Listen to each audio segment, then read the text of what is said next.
Hey guys, what's up? It's me, Parker, again, back again with another action figure review. Today I'm reviewing the Marvel Universe 3.75-inch Havok. And before we look at the actual figure, we'll take a look at the packaging. Now the packaging is pretty standard for Marvel Universe at the time. Has a pretty good illustration of Havok in the left corner. Was also a Fan Choices winner. Instead of shield, it's hammer. And on the back, you can see series 2 number 18. There he is. Okay. There's his name separated from his brother Scott, who would eventually grow into the mutant Cyclops, cut off from his own powers by Mr. Sinister, grew up ignorant. Alex Summers grew up ignorant of his mutant heritage. As a result, he wasn't trained in the use of his powers until late in his life. He has since overcome that obstacle and turned into a powerful hero in his own right, leading a team of mutant adventurers into deep space against the insane despot Vulcan, which is their other brother. Then you have the other figures in this line: Archangel, Colossus, Imp Soldier, all status classified. And then you have this thing.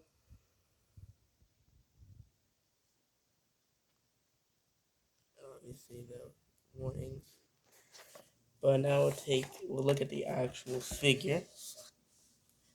Let me get him off the base because he can stand, but just not with the beam. Anyways, this figure looks pretty good. His arms and legs are pretty simple. They're just black with the old Marvel Universe sculpt. So he can move at the shoulder, bend at the elbow. He has swivel wrists, a ball joint head. His crunch right there, pretty good. And then he has ball jointed legs with double hinge knees and swivel and hinge knees. Ankles. Now the only thing I don't like about this figure is his leg looks a little weird in that,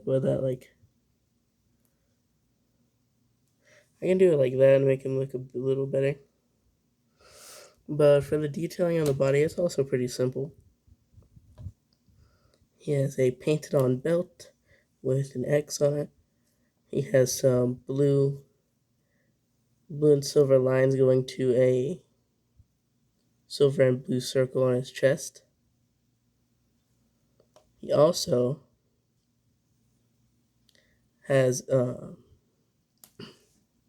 some pretty nice sculpting on the head and detailing. He has kind of a scowl, and you can see on his little helmet, he has some blue paint on there. Has some nice shading on the hair, definitely different shades of blonde. And on the back, there's more silver lines. If you do it well enough, you can line up all the lines. It doesn't line up on both sides, though, unfortunately. So you'd have to do that to line those up. But then on the back, it kind of works. Now we'll take a look at his one accessory. His accessory is this, which is just a reused Iron Man accessory. You just clip it onto his hand and it looks like he's shooting his beam. It's pretty good.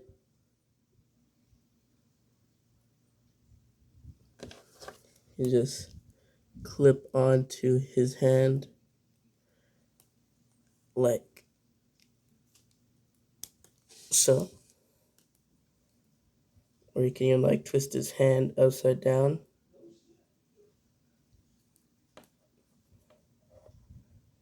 Make it look like he's kind of just unleashing it with that type of finesse.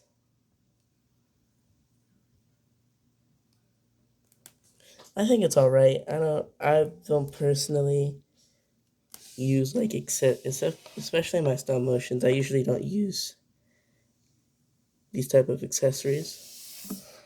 He does come with a display stand, which has his name and the number of the figure. Marvel on the back, 2009 Hasbro, 2010 Marvel, made in China, all that. He also comes with the shield file thing.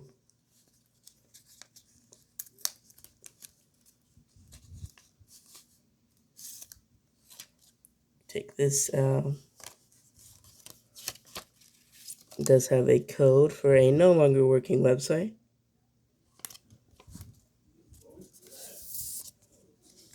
It has a collectible card with a cool picture of him. On the back is his ID. Superhuman Registration Act, which is basically the thing that sparked Civil War. Havok, his real name is Alexander Summers. Blonde, his eyes are brown, 6 foot, 175 pounds. This is his fingerprint.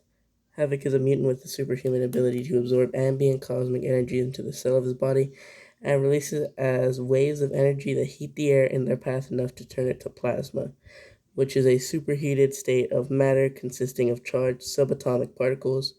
Havok is an instinctive tactician and strategist, just like his brother. We obviously said this. I won't read this.